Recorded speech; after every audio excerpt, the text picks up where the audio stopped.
Hi, it's Robert Mitchell, and I'm here at the 2015 Toronto International Film Festival. I'm here at Midnight Madness for the world premiere of The Devil's Candy. Hey, Hi, Sean.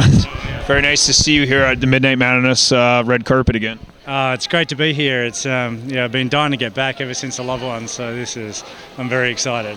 Well, it's been quite a journey. It's been, what, about 6 years? 6 years, yeah. I didn't think it'd take this long, but it's hard to get a film off the ground, and I'm just relieved to be back here. This is a really, really, it was such a great, vivid memory for me, The Loved Ones, and being back here in front of, if you're a wild kind of genre filmmaker, then this is the ultimate audience. So I couldn't be happier.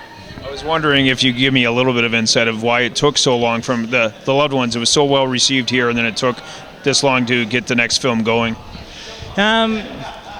Well, it's kind of a typical story. I got a bit lost in development hell, I was attached to several projects. I did a few page one rewrites, and the bottom fell out of the kind of mid-range horror market. And anyway, I ended up coming back to my own story over and over and over again, and eventually,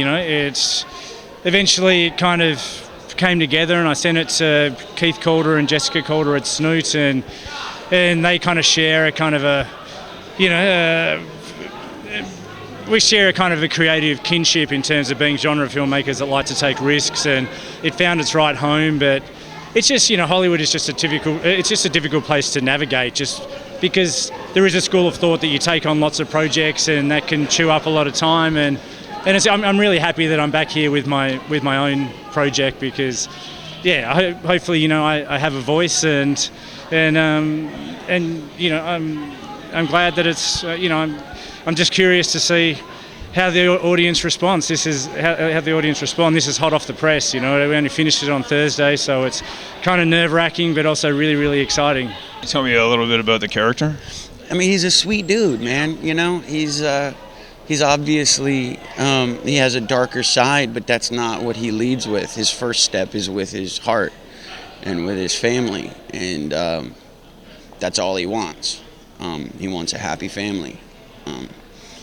I think he always tries to put his family first, and his biggest mistake is putting something else in front of them, Can you tell me the basic premise? I know you don't want to give too much away, but just the basic premise of the story?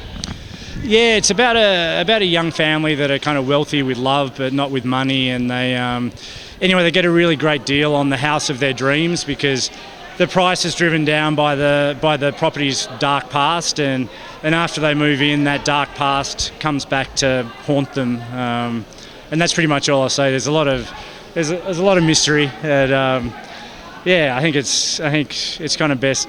The rest is best left unsaid, and let's see. So when you read Sean's script, what was it about it that initially attracted you to being in this picture? I loved the guy. I fell in love with him. He's a family man. He's a sweet dude. I'm a dad, and I don't know. There was a lot about him that I identified with. He's probably closer to me than a lot of characters I've played, and I knew it was going to be really hard. What did you learn from filmmaking from The Loved Ones, and then apply that to The Devil's Candy? This is Mr. Ethan Embry. Hey, how you doing, man? Heavy metal hero. Nice to meet you. Very nice to meet you.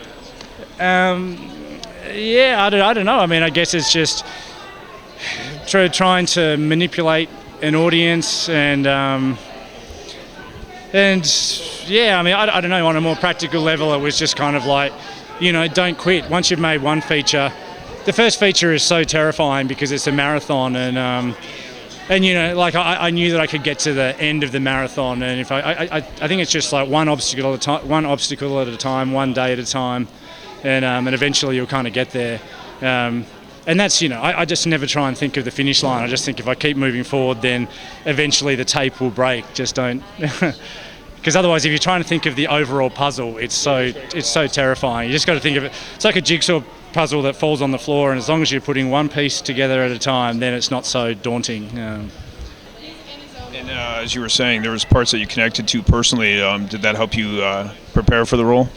Yeah, because I knew what I had an idea of what that kind of hell would be like to go through for him. So, I don't know. Maybe I'm a sadomasochist that I that I wanted to experience something like this.